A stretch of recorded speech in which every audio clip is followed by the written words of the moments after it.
evening and welcome to Meticulous Moments. My name is Juanita Kapp. You can reach me at meticulousmacarons@gmail.com or find me on LinkedIn. Since the COVID-19 pandemic hit the globe, I've had the wonderful privilege to meet a wide array of fantastic individuals. These individuals have truly touched my life in so many positive ways. Amongst this group of people, there are authors, public speakers, life coaches, poets, leaders, and visionaries. They are the unsung heroes of our time. Therefore, I decided to start the Meticulous Moments movement out of a sense of my gratitude. It is my way of giving back to the community. Let us share and reshare their stories in an effort to build a better society.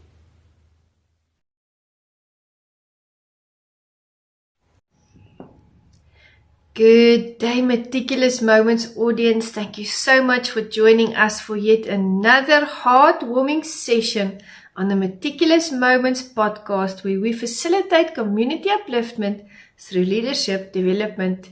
And today, we have the wonderful privilege of spending time with the amazing Dustin Dale. A little bit more about Dustin.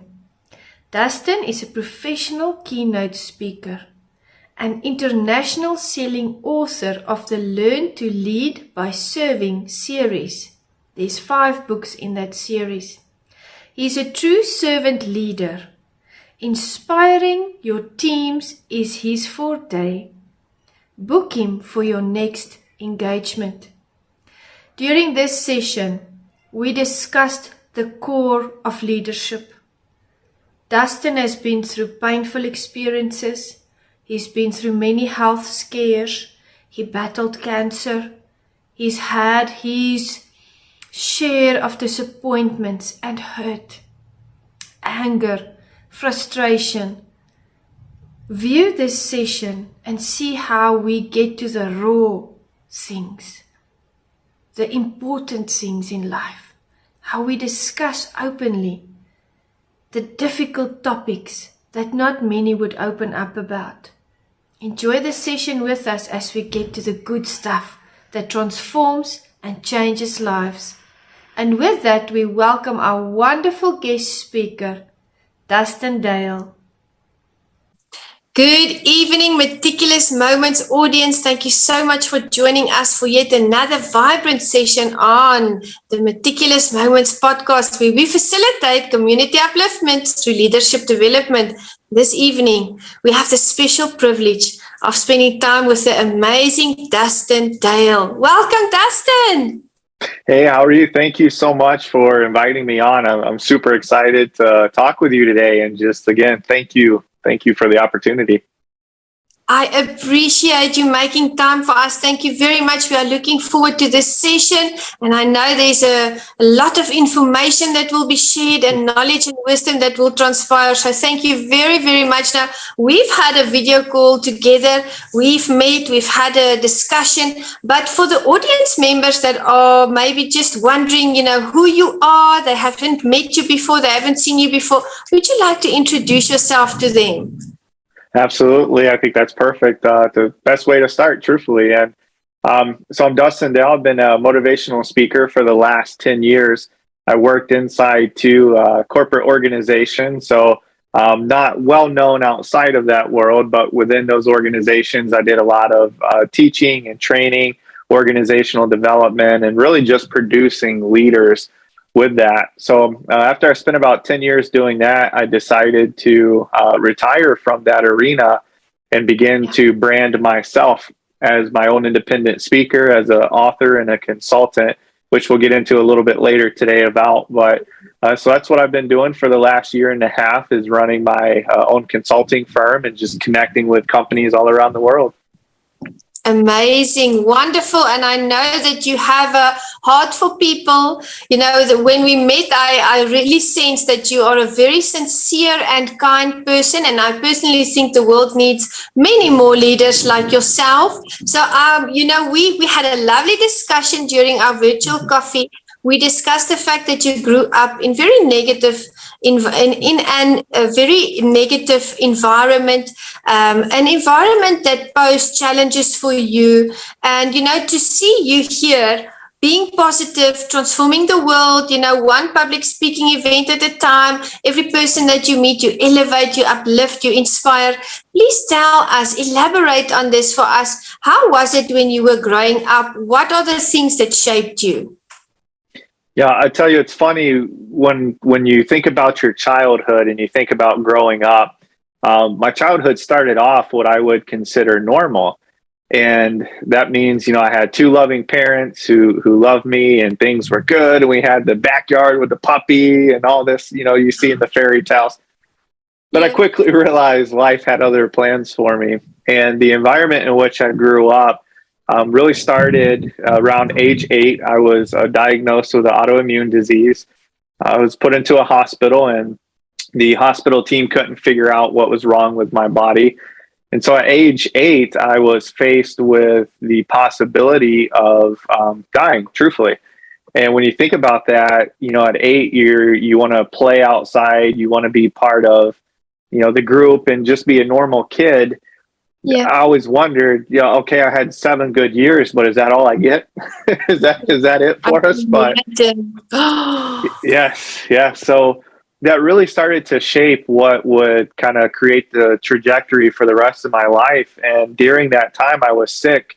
My parents were going through a pretty there's never a good divorce. Like I hear people say, "Oh, it was a bad divorce." Well, I've never heard of a good divorce. So it was a bad divorce. We'll say a lot of fighting, and when you're sick and you're going through treatments, the last thing you want is to see your parents splitting apart.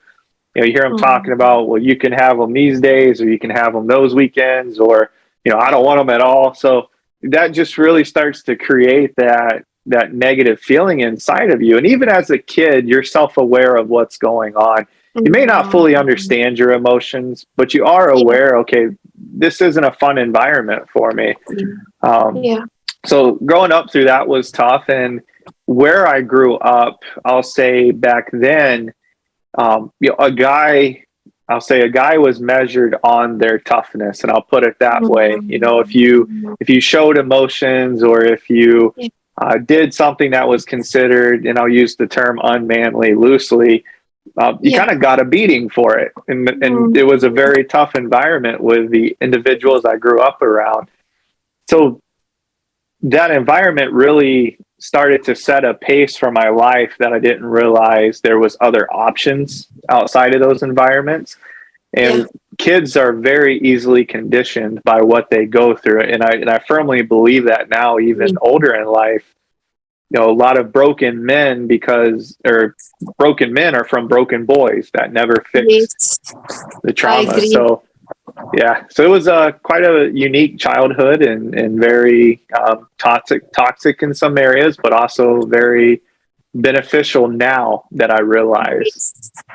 That's what I was thinking. You grew up, you had this wonderful 7 years. All of a sudden, you're diagnosed with this, illness. And you finally get this clean bill of health when you were 13. And just to hear that your parents are getting divorced, I mean, for a child in the teenage years, that is very traumatic. And how did you cope with that? I hear the rain is falling. I don't know if you hear it, but we are having lovely summer rain. So if the lights flicker, it's because there is weather.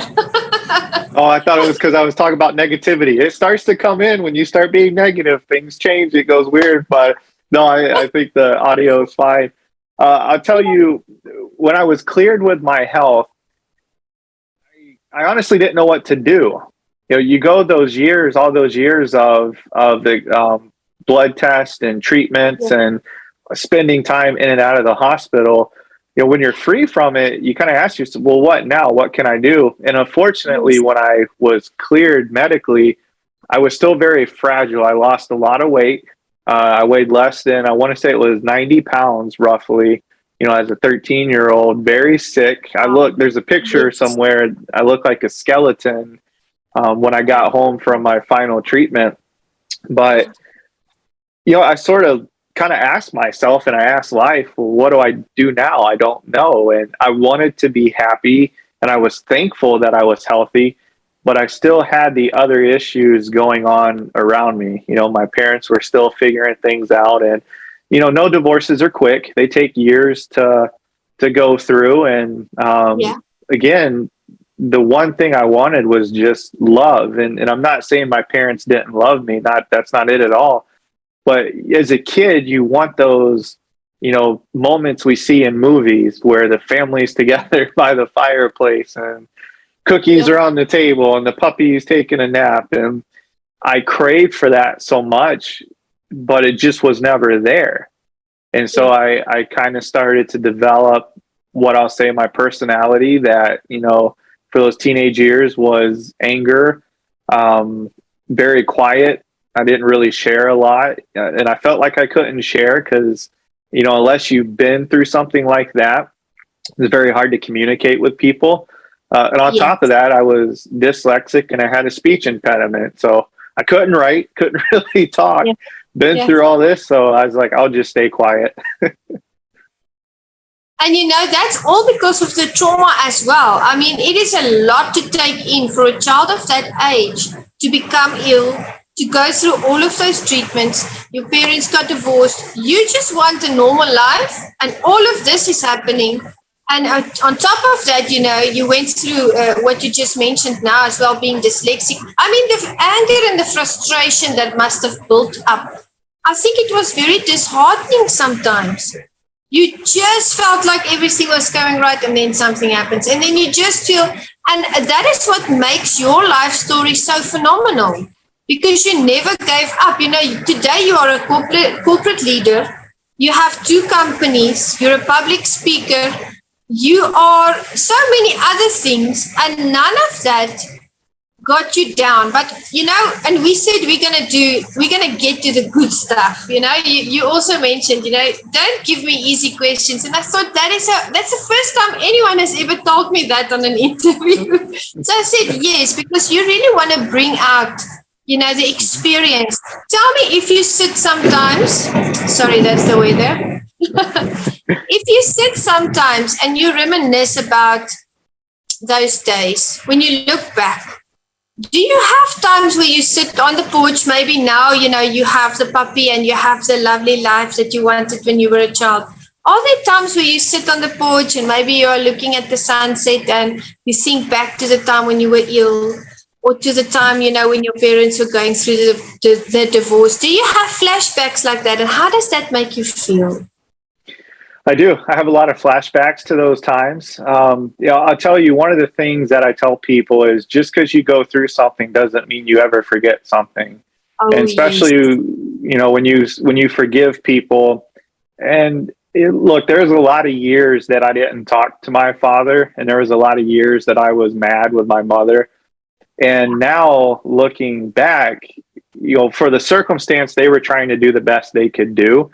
But again, when Yes. you're a kid, you don't see that. You're not Yes, of course. mentally mature enough to see the future. So quite often, I do reminisce back a little bit.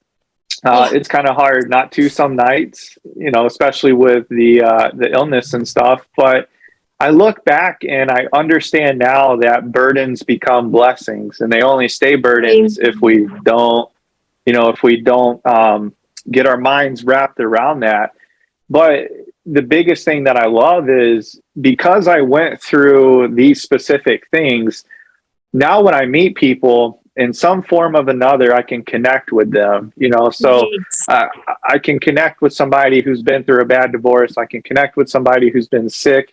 I could connect with a troubled teen who's angry at his parents and getting into, just dumb stuff that they shouldn't be doing. And, I have 10 tattoos that I got. My first one was when I was 15. Again, I was being a rebel. Yeah. So I could connect with people with tattoos, and they're like, oh, you're such a godly man, we'll say, but, you have tattoos. So I'm like, don't get me started on that. But, it's the ability to be able to connect with people. And I truly believe, God has a specific path for every individual. Absolutely. And sometimes that path is worse for others, not because he wants it to be worse, but because you're picked to live a life of service to heal people. The reason Absolutely. we don't do that sometimes is because we can't get out of our own way. And that was Yeah. the turning point in my life. I finally matured enough to say, I can either sit here and blame everything and blame everyone and honestly blame God for getting sick and blame him for my parents' divorce, or I could say, it happened. How can I heal from it? But who else can I heal in the process as I, Beautiful. develop? So that was kind of what I reminisce about now is, is there something I can look back on to bring forward to say, okay, maybe that's like a season I need to be in to go find somebody to help. Absolutely. I love your answer. I commend you on your answer. We go through life, we face these difficult traumas, we are shaped by them. It doesn't take away the pain that we experience in that time, and it also doesn't take away the pain that we remember. Mhm. But we take that pain and we make it something beautiful. We take the ashes and we make it something beautiful. And you were talking about the tattoos, and I was thinking that's why you and I get along so well, because I have 4 tattoos and I didn't Awesome. get them when I was a teenager, even. I remember my teachers, kind of the joke they would say, actually, I do remember a specific time. It was at a school function or something like that. My mom showed up and one of the other mothers asked her, like, oh, which son is yours? And she's like, oh, he's the one with a tattoo. And that other mother's response was, oh. And like, Oh, I could see like that kid has no future. That's why I'm saying, oh, but again, it was one of those things that mom said, if you want it, that's fine. But you have to understand you live with the, risk that it comes with at such an early age. But again, I didn't care, and it's just funny thinking about those moments. A lot of people rip me off early in life, like, oh, he's tatted up, he's getting in trouble, like that kid's gonna not amount to much. And that was kind of a motivating factor for me, always being the underdog, and like Rocky Balboa, I love. yeah, I was actually telling someone yesterday, I always have a heart for the underdog, the runt of the litter, the smallest guy in the team. I always seem to put people like that under my wing, take them under my wing. And you said something very, very important. There's a few things I want to mention that came to the fore. They judged you when you were a teenager. They didn't understand what you had gone through and the reason for you having gotten the tattoo. But you know what? None of that matters, because look where you are today. You have a heart of gold. You're helping people. The tattoo is how the tattoos are helping you to relate to more people. So it's a bonus, and you have the experience, as you said, to really connect with a wide variety of people. And as a public speaker, that is key. You have to be able to relate to your audience. There are going to be people in that audience that have fought illness. There are going to be people that are tattooed. There are going to be people that were seen as rebels. There are going to be people that come from families that were broken up. I mean, God has just set you up with this amazing skill set. See it as a training kit, training session. Yes, absolutely. It's true. And again, it's something that I really understand now, and everything you just said is true. And there's people with way worse stories than I grew up with. I had a friend, we'll say an acquaintance. His father killed his mom and killed himself in front of my friend when he was a kid. So there's always that someone has it worse than you, and it's true. I think the beauty is each of us have pain. We all have our unique pain. We have our unique situations that make us. I think the key is with the mental health aspect of it, you get around a group of people that feel that kind of same trauma or that same pain, and you start to feel more comfortable being human again.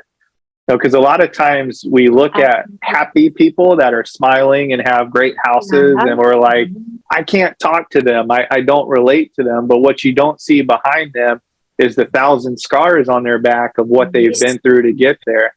And so everybody has our scars and we just hide them. But I think we have to, as a culture will say, become more interested in connecting relationship wise than material wise. Absolutely, absolutely. And you mentioned something earlier when you were talking about your pain, and you just talked about the fact that, sometimes we wear masks. Let me Hmm. tell you, in the ministry, I've gone through things in the ministry, and then I have to get on the pulpit on a Sunday, and I have to bring a lively message that inspires and that motivates. But inside, I'm crying about something that I saw, or someone that I counseled, or something that I'm going through. And that's not being superficial, that's being professional and doing your duty, and honoring God with the gift that He's giving us. But just because we carry it well doesn't mean that it's not heavy. Yeah. Yep. Absolutely. It's Yeah. heavy. It's heavy. And you said something, you said you loved your parents and they were good to you. I had an interview the other day with Austin J. Haynes, and he's a very good friend of mine. And he went through similar events. He went through a lot of things in his life, and it really shaped him. And he spoke about his father having PTSD. He spoke about his mom having gone into depression, and how he was like in limbo between the two and trying to, just heal and be. And then he ended that segment, that answer to that question, and he looked at the camera and he said, "But God gave me the parents that I needed." Mm-hmm. Absolutely. Yes. And I didn't have words. I didn't know what to say. And that's true. Dustin, just like you said, we go through the things that we need to go through, and they shape us into the people that we need to become. Yes, absolutely. And the situations I went through were the ones I needed to. And I have a saying that I heard a preacher once say that if you're not dead, then God's not done. And that motivates me every day, because when I wake up, okay, there's more books to write, there's more speeches to give, there's more people to connect with. But I think what happened, look, whether you believe in faith or not, or believe in God or not, for some of us, it motivates us spiritually.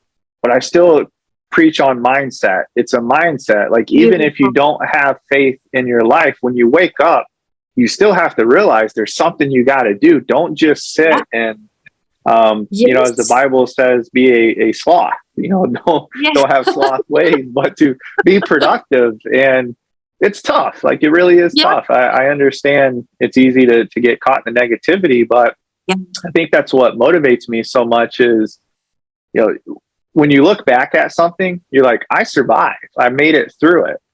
So the next thing that comes along, you're like, that's not so bad. And then the next thing comes along, and you're like, that's not so bad. And you get stronger when you can really change your mind on how you look at the situation. Absolutely. Yes. That first obstacle teaches you. The next one, by the third one, you go, well, this is not my first rodeo. I can do this. I've seen worse. Yep. I've been punched in the face many times. Let's keep going. Let's keep going.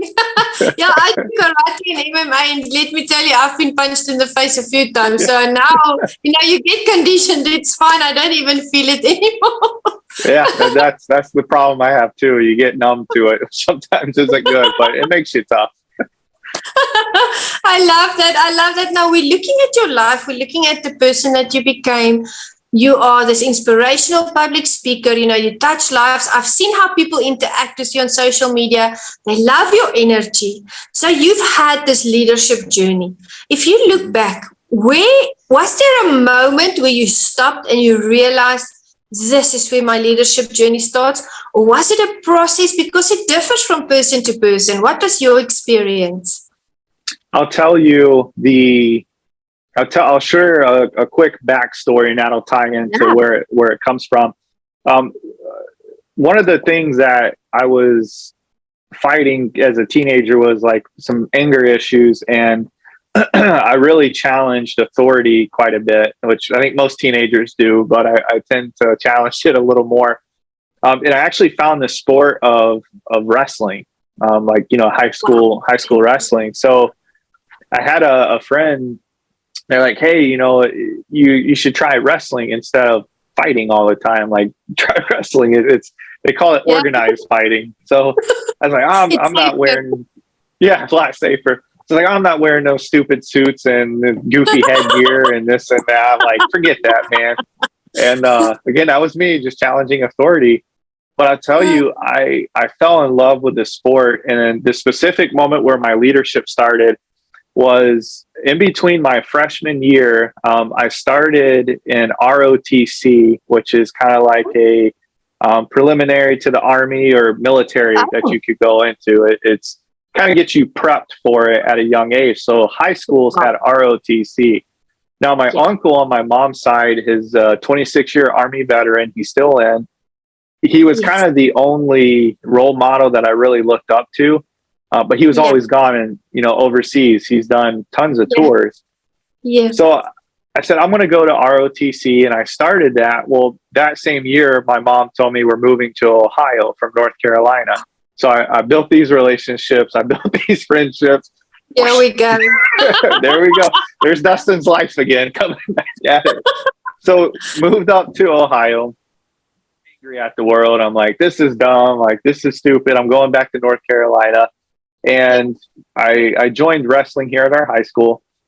But there was a wrestling coach that came in. And this wrestling coach literally changed my thought process. Temporarily, I kind of went back after high school, but temporarily, he pulled me aside and his story was similar to mine, but his was a little bit worse. His father passed away in front of him as a heart attack. So, my coach was playing outside, comes back in and his dad's, passing away in front of him. And he went through a lot of troubled things in his life, but I mean, some really troubled things. And then he joined the Marines, did that for a number of years and became a coach. So tying this back to my leadership, he was kind of the first person to ever pull me aside. And I'm going to say, punch me in the face, not physically, but analogy wise, like the best constructive way possible. And I remember he pulled me aside and he said, look, he always called me Dale. Like, he never called me Dustin. It was always my last name. He's like, look, Dale, you may think you're a tough punk. You may think you've been through stuff. You may think that life owes you everything, but I'm here to tell you that you are nothing if you don't think you're something. And I was like, wow, like, this is the first guy to ever pull me aside and show me that he cared about me. And when I say my wrestling coach was tough on me, I'm not talking about like football, hit them harder and they grab your face mask. My wrestling coach knew that he could say things to me that he couldn't say to the other kids because of my background. He was me. And he would hold me after practice and he would check on me. He was like, hey, how's your anger been lately? What's going on? But he drove me so hard in practice. And even other kids would be like, why is he on you? Does he hate you? And I'm like, no, he's just trying to break me. He's trying to break me of this bad character that I am. And so I wrestled for him for 3 years. And I was a captain the majority of those years. My best, I was ranked, number 6 in the state, number 5 or 6 in the state in my high school years.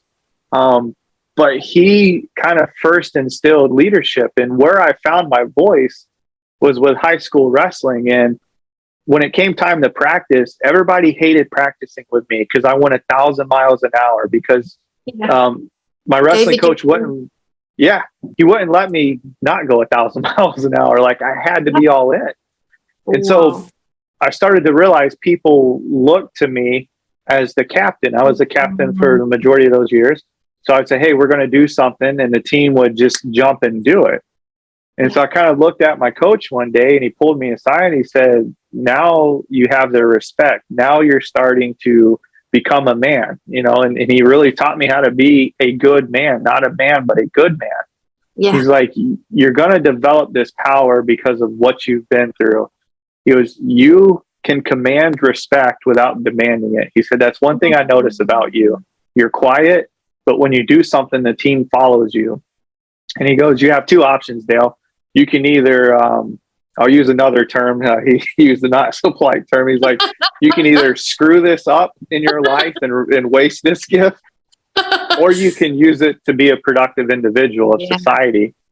He's when I left high school, I I carried that thought with me. But yeah, so that was the starting point. I know that was a long story, but I think it was just important to tie it to him. He was the first individual to tell me that you actually could do something with your experiences and you're a natural leader. Previous to that, like, nobody talked to me. Teachers didn't talk to me, and I was in the special reading classes. So I would say I was hooked the minute he showed me affection and showed me attention, but he did it in all the right ways. And to this day, 11 years later, I still meet with him at a local restaurant here from time to time, and we stay in touch. So he was, in actual fact, I think, your first real mentor. Absolutely, he was. Yeah. And he saw that potential in you. And, I was in class the other day, and the small class was finishing, and our class was coming in at the dojo, and a small boy walked up to the sensei. He's actually Kiyoshi, he's the seventh dan, and tagged on his key, and he said, now the sensei is also a teacher at school, but the little boy wanted to hear which coach, the cricket coach, the hockey coach, or the rugby coach, which one is the best coach in school. So he's tugging on the sensei's gi, but the sensei is looking that way, so he's standing behind him, tugging on the gi, and he says, Sensei, who's the best coach? And then he names the names of the school teachers. I don't remember their names. And then the Kiyoshi looked around, and he looked, like in the distance, and the little boy tugged on his gi again. And I'm standing there, I'm looking at this. He says, Sensei, who's the best coach? And he names the names again. And the Kiyoshi turns around, and with a completely poker face, completely straight face, he says, the best coach is the honest coach. And I thought that was so inspirational. Your coach was the same. He was honest with you. He saw what was going on, and he just called you out on it. And look at the difference. I mean, 11 years later, you are still meeting up with him because he really made that impact in your life. Now, I see you networking. I see that you're a public speaker. You teach people in a sense. Are you happy? It looks like you are so happy, like you are in your element. Do you wake up in the morning and think, this is a new day? Are you happy? Because it seems to me like you are just living the life that you were meant to live. Yes, absolutely. I'm probably the happiest I've ever been. And in order to understand why that is, when I left high school, I had a very dark early 20 period, 20-year-old in my life, and that dark period in my time. And so when I left high school and I got away from my coach, and this is something I really want all the listeners to take away, why it's so important to have a good support circle. When I started to remove myself from my wrestling coach because I had to move on, I couldn't stay in high school forever, I quickly fell back into the repeated patterns, except this time I was 21. I was old enough to drink. I was old enough to make stupid decisions. And I made those decisions. And, so tying it back to me being happy now, I started working in the corporate world. And what I found out quickly, just like high school, when I spoke or when I mentored people, they listened and they, gravitated and they kind of respected what I had to say. But again, that superficial face, as I really cared about people, and I will say I was a good leader, but behind the scenes, I was still battling a lot of demons, a lot. And I think the reason I put so much into my leadership is because I felt like that version of me was who I wanted to be. But when the doors close, the curtains close, everybody goes home, that, great feelings over, it was still just a broken me that was left. And I couldn't deal with that.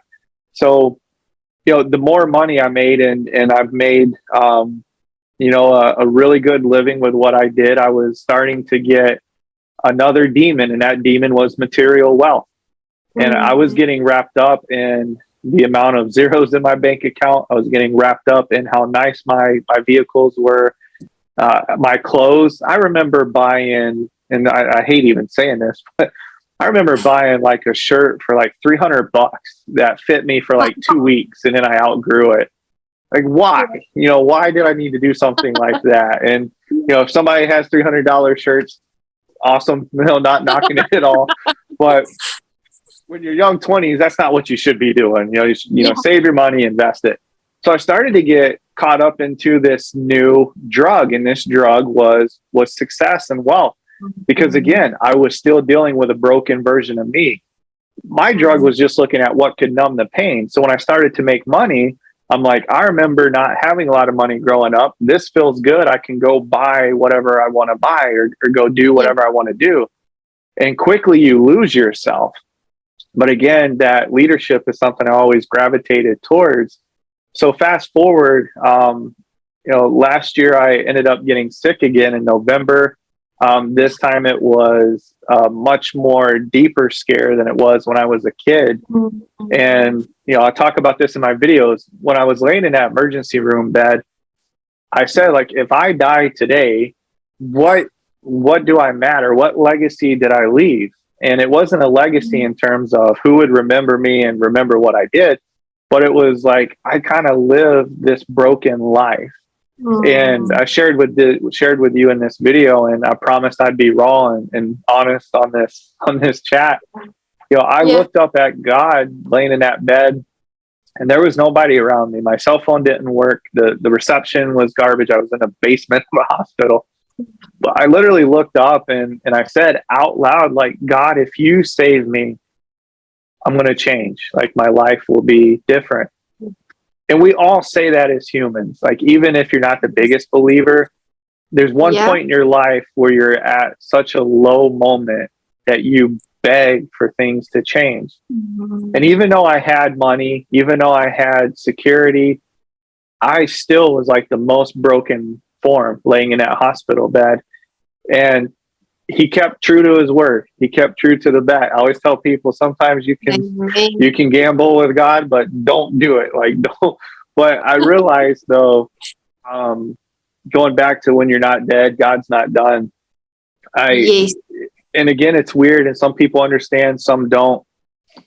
I literally heard a voice when I was getting that treatment pumped into me, and the first 3 rounds didn't work. Like, the doctors were very scared. They were like, it's not working. Your body's not reacting.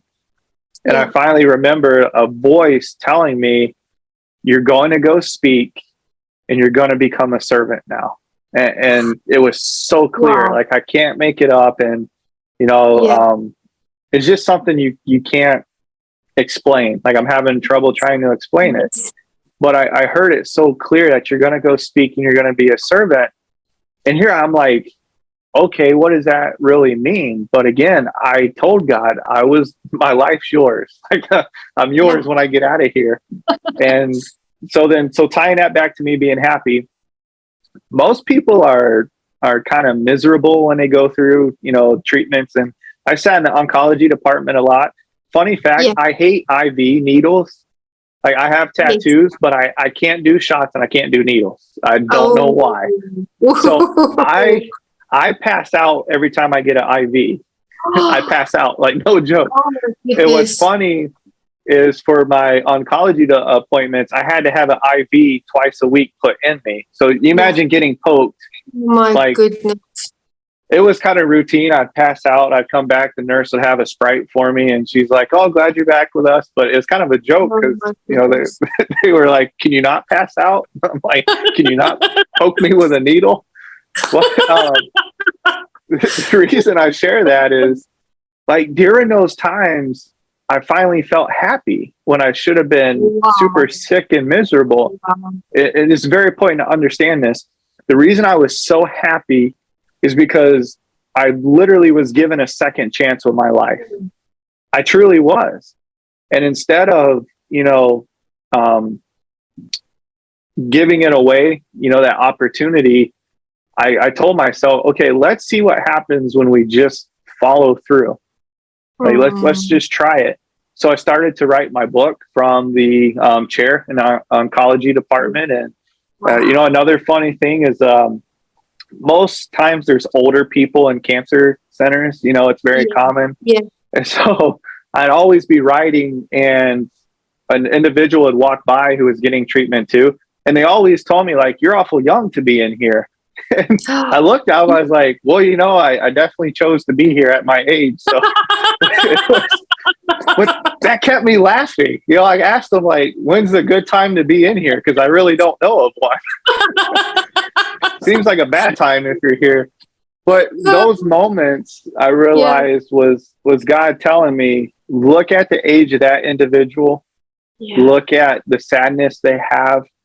It doesn't mean that you're not going to end up there again, later in my life. But I finally felt so free because I felt like I shed that version of me I was always trying to get rid of.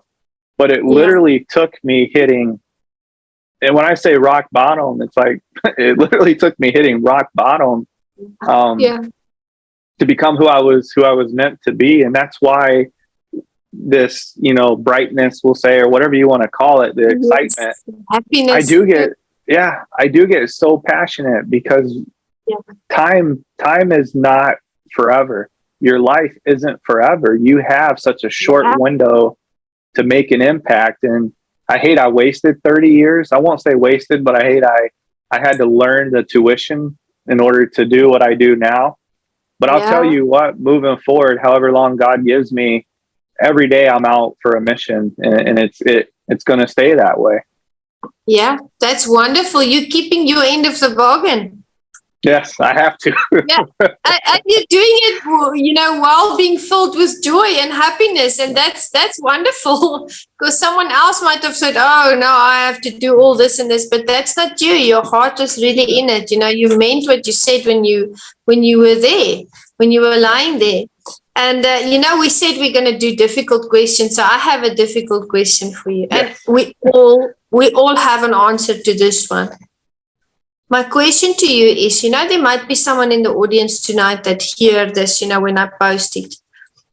If you can think back, and we are all human, the Bible says we all fall short of the glory of God. We all have mistakes and character flaws. And what's the worst thing that you ever did? What is something that you look back on? Was there something you said to someone? Was there something that you did? Was there a choice that you had to make that you didn't make? What's the worst thing that you think back that you could have done maybe differently? It sort of goes together. There's two things. Number one is the crowd in which I hung out with was a big influence, and the situation was, and we always say kids do dumb things, right? Kids just naturally do dumb things. That's how they learn. Yeah. My dumb thing went a little too far. There was a guy or a kid back then who was notorious for being a troublemaker, and we got along well because he had a really bad upbringing as well. His dad was very abusive and beat on him all the time. So one day we were walking in this random neighborhood, and we come up on a house, and we knew the house was abandoned, or at least we thought it was. And he got the bright idea. He goes, there was a big window in the front, and he's like, hey, let's bust out that front window. And I'm like, okay, whatever. So we picked up rocks and we started throwing it, and shattered the front glass. And I hope I don't lose business telling the story. And, so everybody forgive me. This was many years ago. You're truthful. Yeah.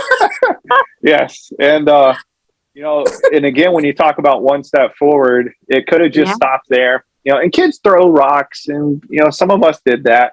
And he's like, hey, let's go in the house and see what's in there. And in my gut, I'm like, no, like I'm cool breaking some windows, whatever, but like I don't want to really go terrorize stuff. And he's like, what are you, scared? Like I thought you were my friend. Well, sure enough, we go in the house, and we tore it apart. Truthfully, it was we did a number on it, and thankfully, again, God looking out for me when I was dumb. The individual that owned the home was in the future going to tear it down. It was kind of a abandoned home, but the guy still was sort of fixing it up just to see if he could rent it. So we get done in this house, and we're breaking stuff left and right. And what we didn't realize though is there was a neighbor close to the house that was kind of recording us or taking pictures of us because they could hear us causing a ruckus. And so about an hour later, a sheriff rolls up to my house. Ooh. And we're in my room and kind of like not ignoring it. And we hear, a knock on the door. And I just, hear my mom yell my name, and I look out the window and I see the sheriff's department. I'm like, I'm going to jail. I'm going to jail. I look at my friend. I'm like, we are going to jail. He's like, it wasn't us. They don't know it was us. He's like denying it, but we didn't know somebody was taking pictures and stuff.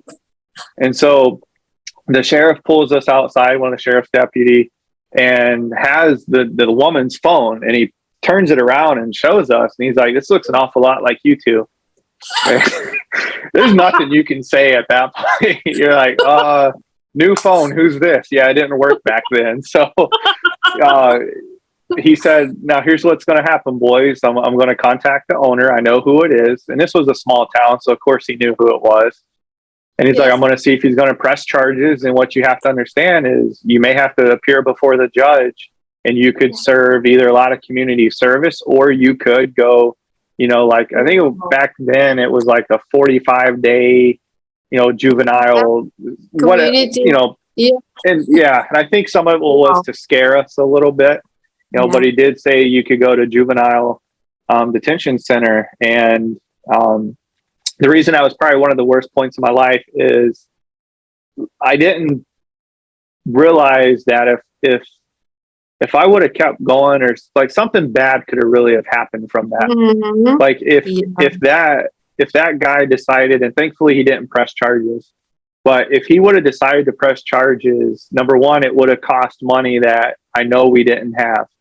Yes. And so the second thing is I potentially could have ended up spending time in a juvenile detention center for that. Mm-hmm. And so, some statistics about prison and juvenile is typically, I think it's like after 2 weeks of release, the majority end up right back into juvenile or into prison. The statistics are very high for repeat offenders. So back then I laughed it off. I'm like, we got away with that one.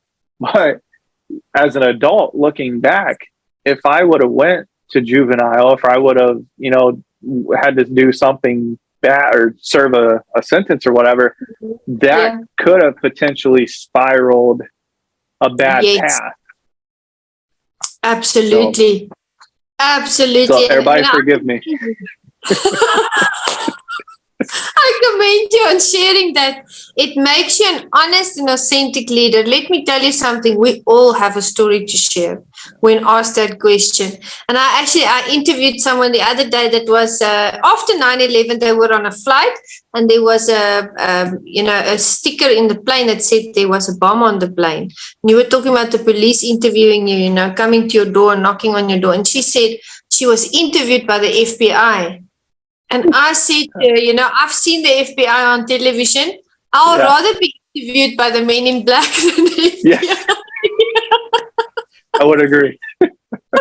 So she really enjoyed that, because when she was speaking about that, I could see she was reliving that moment. She didn't do anything. She was a flight attendant, but just being in that scene where the policeman knock on your door, I can just imagine what you and your friend must have been thinking. I'm so happy that, it's over and that it actually leads to better things in your life. Now, what advice would you give people that go through trauma? Because most people that go through trauma have very dark thoughts.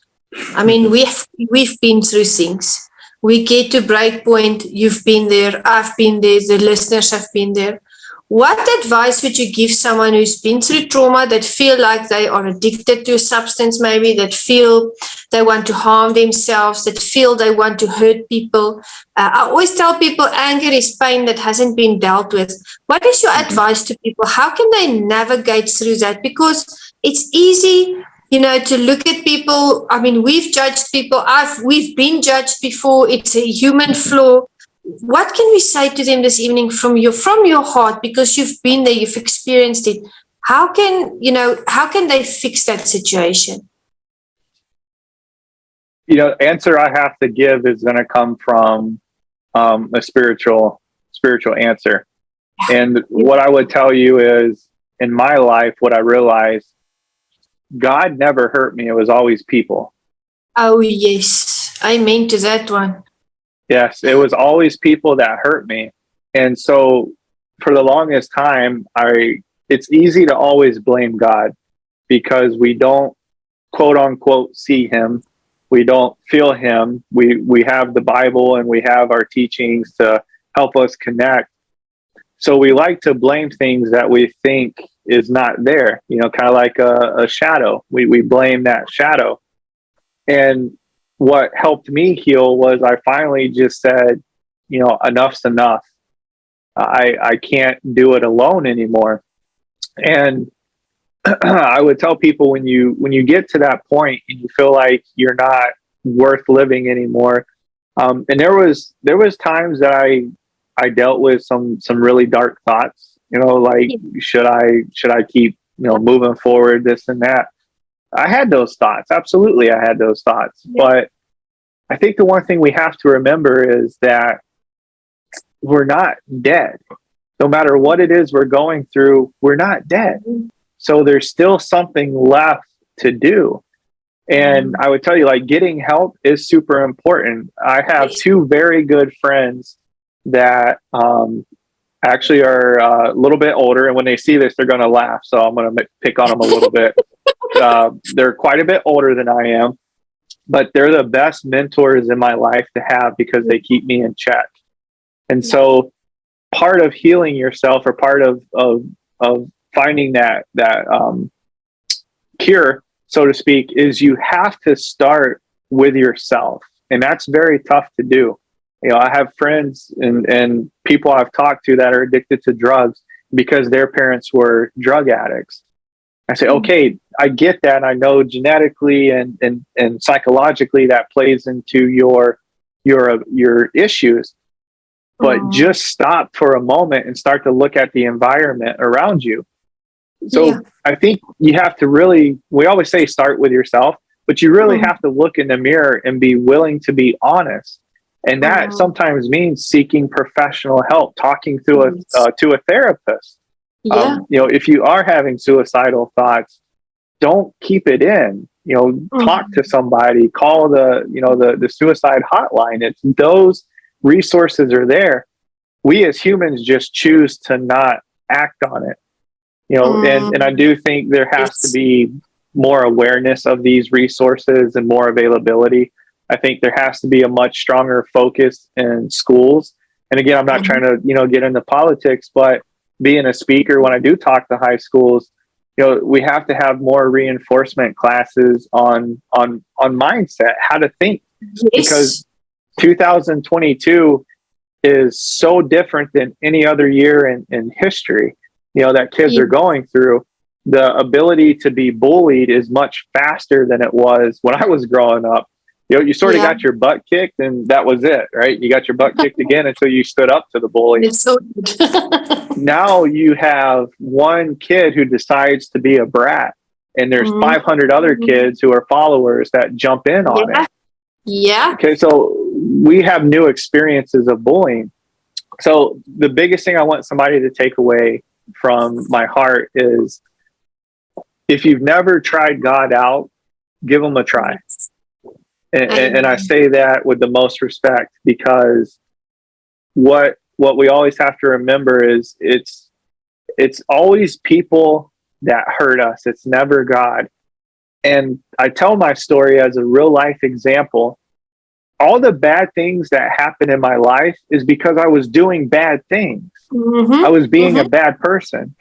And the minute I started to let God into my life, and I started to pray more, and I started to read the Bible more, and I started to try to live my life based on the Bible's teachings, it's been nothing but good. Like it's been nothing but good. Is there hardships? Yeah. It doesn't mean that things get easier just because, you decide to follow God. Things actually get harder because now your character is being tested the right way. It's so easy to take the drugs and to drink and to flirt and to do these bad things. That's easy. Yeah. It's easy. It's much harder to do the right thing. And so when you start to do the right thing, now you don't have these environments anymore. They go away. Like, I don't worry about, going out in public and wondering who wants to fight with me tonight. like I did in my early 20s. Yeah. So you could call it maturity a little bit, but yeah, I would say that's the takeaway is sometimes you just got to give God a try. And when you do, it might not be as quick as you want. Yeah. But it's never wrong and it never fails ever. There's not one example in the Bible where God or Jesus fails, not one. Absolutely true. Absolutely true. He's able. I mean, God is just amazing. Let me tell you the things that He takes us through. He's just good. Sometimes I just look at a situation that I'm in and I see how God is working behind the scenes. And at the end of the day, I can just sit and have my cup of coffee, sit on my porch and just look at the mountain. And I just say, God, I love you. You just amazed me again today. You are just phenomenal. So I agree with Dustin. Absolutely. Give God a try. Give God a try. He's not like people that fail you. Yeah, and I'll tell you what's funny, and I don't mean to keep rambling, but I've had conversations. I've had conversations with atheists, with individuals from the science, and I always say it wrong, the science background and stuff. And I'll tell you what's neat is you would think that we would get into an argument or a debate most times, not always. But what is beautiful is when I share my story with those individuals who don't believe in God, not one of them has ever said, oh, I can't argue with you. Like, I don't have something to argue with you about. And I tell them, I said, look, here's where our world gets it wrong. And this is very, very important for all the listeners to know. And I really wanted to get this point in. We as humans get love wrong. As humans, we get love wrong.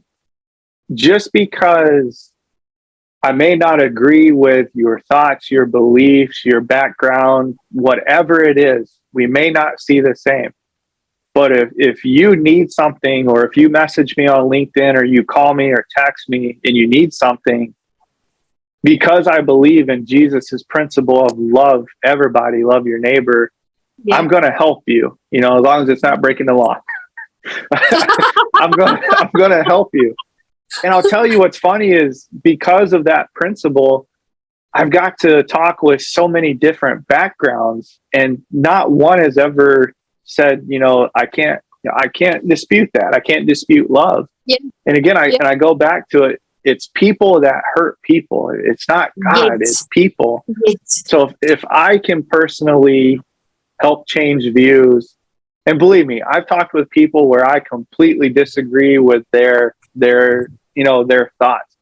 But it's not about me. That's the problem. It's not about me. It is my job to take the grace and the love that God gave us by sending His Son Jesus to die for us. It's my job to share that love with everybody, regardless of what I think of you. I'm gonna love you. And we have to do that more. And that heals people.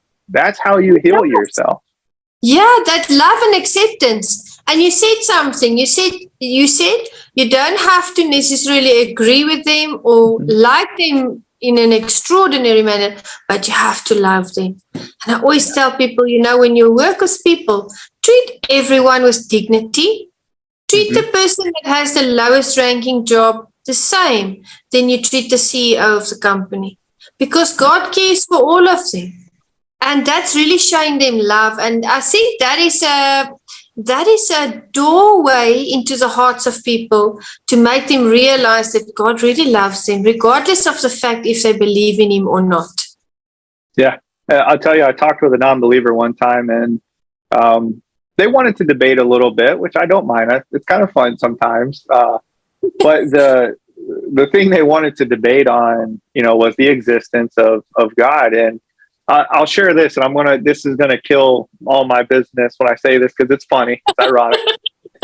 Okay, every motivational speaker, every inspirational speaker, whatever it is, we're all liars. Do you know why we're liars? Yeah. Because servant leadership and any leadership was in the Bible first. Yes. There's nothing that nobody created. Like, and again, I'm probably going to make a lot of people mad saying that, but I say it jokingly and with a kind heart because it's true. So when I talk about servant leadership, I'm only quoting examples, or I'm only tying principles from the New Testament. Yes. So the first time servant leadership was introduced was in the book of Matthew, and I think it was in Matthew 8. The explanation in the NIV talks about Jesus's first examples of servant leadership. So, I kind of get a kick out of that when I present. Sometimes I'll say, really, I'm just a big liar. Like, I didn't come up with any of this. It's not original because I'm taking it from the Bible. And my friend, who when he sees this, he'll laugh because he tells me that all the time. He'll be like, remember where you're learning from. But the point I'm trying to make, though, is that individual wanted to debate, the existence. And I said, imagine if you just treated the Bible as a book. Like, let's just pretend it's a book. And in fact, even non-believers can never argue that it is the oldest book in our history. It is. Yes. So if we were to just read it as a book and follow it as we would a story, where is it that there's bad in any of it? Right? So if we were to just live the 10 commandments and do our best just to treat them, let's not call them commandments, let's call them rules.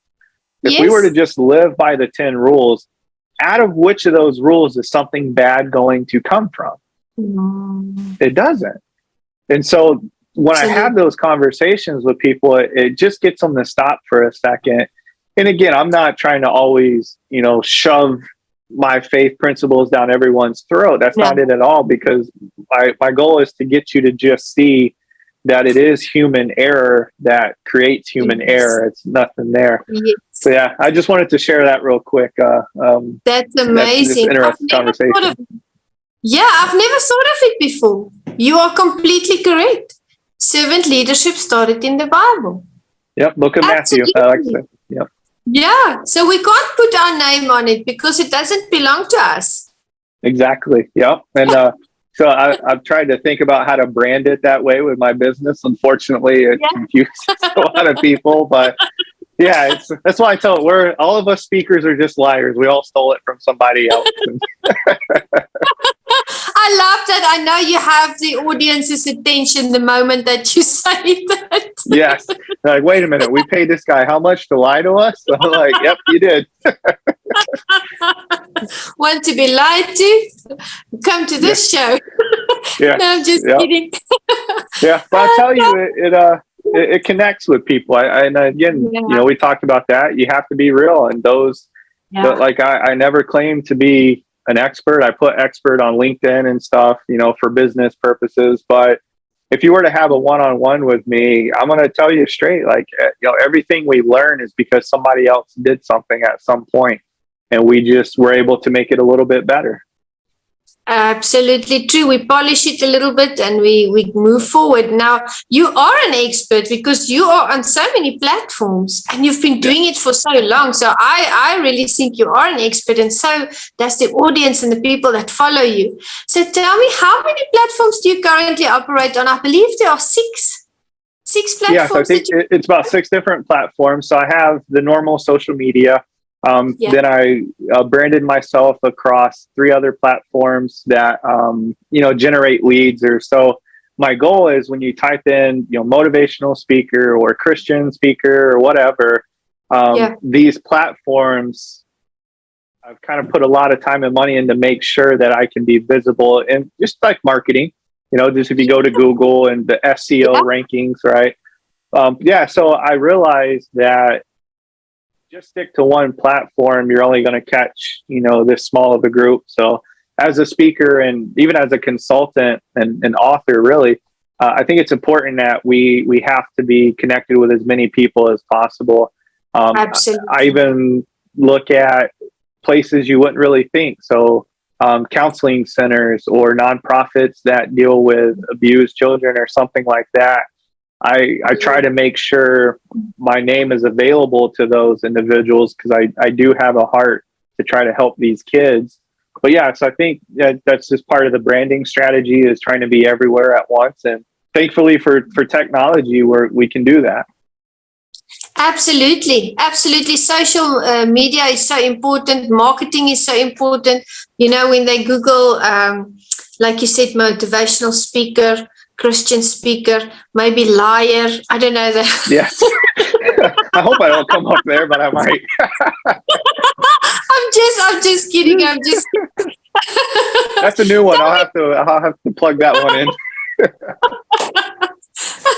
Tell me, Dustin, how can the Meticulous Moments podcast audience elevate you? How can we support you? What are you currently busy with? So the first one is number one, and I say this with sincere heart. If anything you take away today, you know, the audience members, whoever's listening, I want you to just try, you know, an act of love. Just try it one time, and you know, just pray. If you've never prayed before, just try it. So that's, for me personally, it's not necessarily always about what, you know, will come about something. That happens organically, but it's much more passionate for me when I don't know that you actually do something. And I know that sounds goofy when you say that, or when I say that. What that is, that's the first thing, is just try love.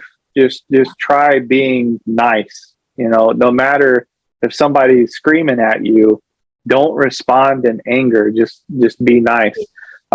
So yeah, that's the biggest thing I'd ask. And you know, other ways is visiting my platforms. And truthfully, I love getting leads from people who listen to podcasts. So I love speaking at high schools, nonprofits, you know, really any churches, organizations. And sometimes I do these podcasts and somebody will say, hey, you know, my church would love to have you come share your story with our youth group. So just those type of things always help me as a speaker. And then, of course, purchasing the book. So my books do support nonprofits. I do have a couple that I donate quite a bit of the portions to from the book series. So, and I always try to balance that delicately, because yes, I will not lie, that is my source of income, you know, for my family and my living. But I do make sure, I think it's close to like 60% of it goes to nonprofits and to support them. So those are just a couple different ways that everybody can help. Yes, we are definitely going to engage in that, and we're going to network with you and, you know, cheer you on and share you the session on platforms, and hope that they, you know, come speaking events from this. But you have a book series, the Learn to Lead series. Please tell the audience a little bit about this, because this is how we can also support you, by purchasing your books. Yes. So the Learn to Lead by Serving series was something that I felt like, okay, I have these years of knowledge, and again, it's stuff that I learned, nothing new that I created, going back to earlier servant leadership. But the one thing that I noticed was the simplicity of leadership is missing. And I say that, you know, in a broad perspective. I don't mean every organization, but when you look at what's going on, so people are getting burned out, they're quitting their jobs easy, they're taking unemployment more than they are trying to look for a job, at least here in the States. I don't want to speak for the world.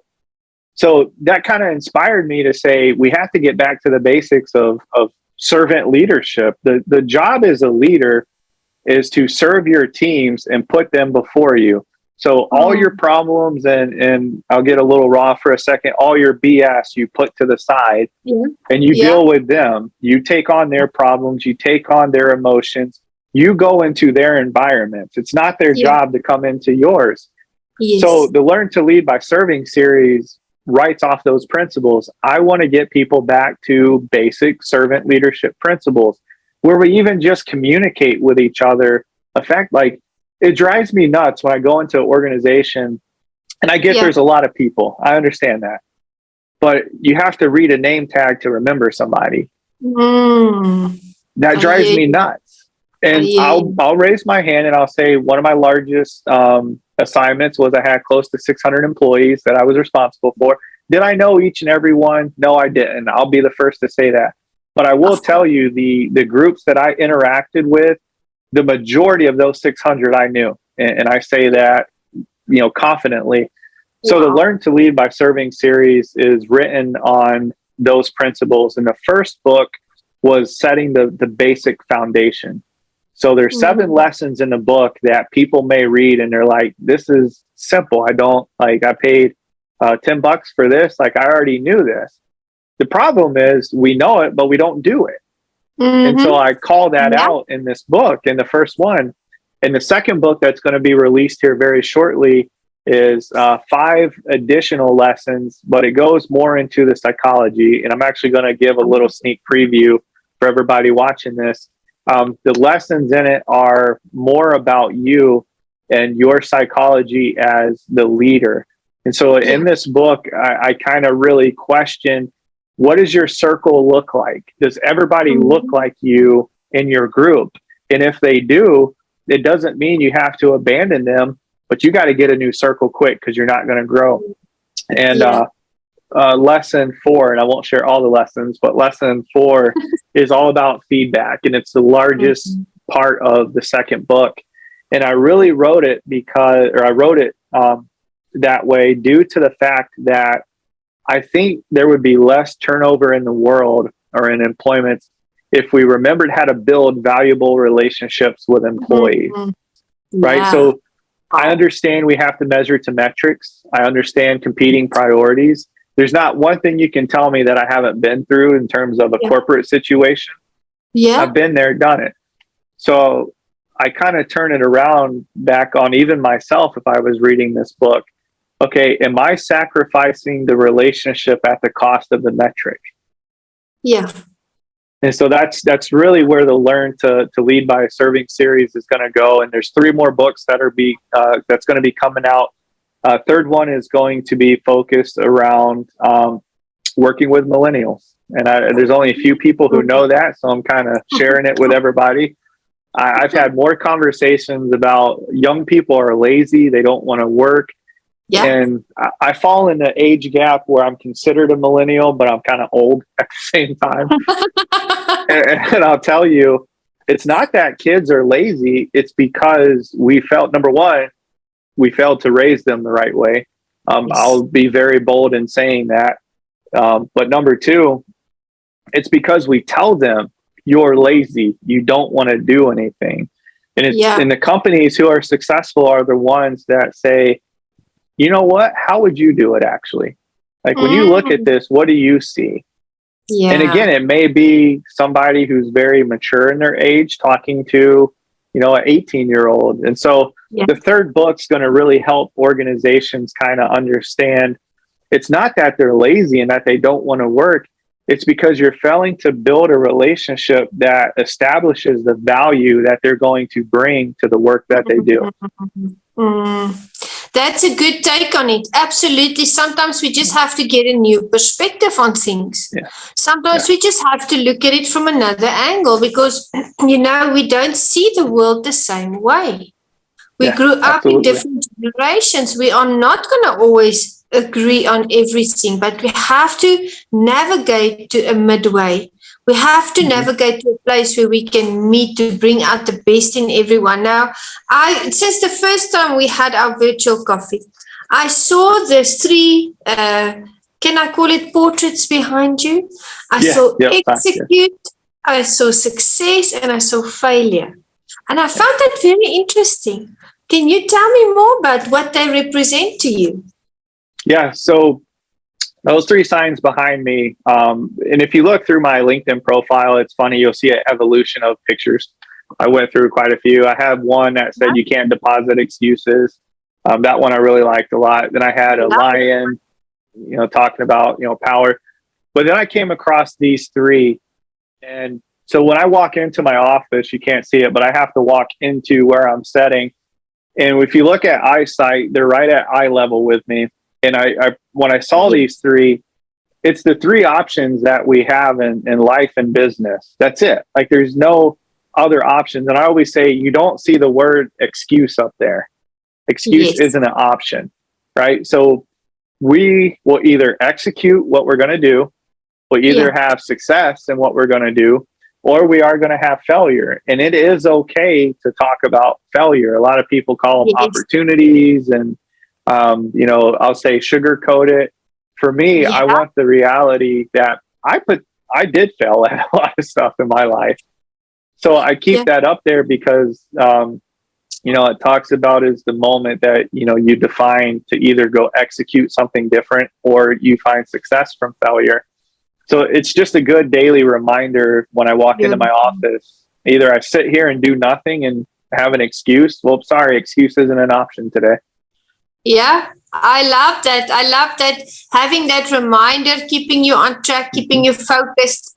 That's a wonderful thing to do. I have a board where I put little cards up, it's my little map. And it's got all my plans on it. So I remind myself constantly about what my goals are. And then when I see the goals, immediately I go over into thought, but what have I done today to attain those goals? So it keeps me going. It keeps me going. And, the time has flown by so quickly. We've had so much fun. We've talked so many serious things as well. We only left with 2 questions. And my second last question to you is, what is next for you? So what's next for me is I have some very hefty goals for myself. I'm wanting to get these 5 books out in the next year.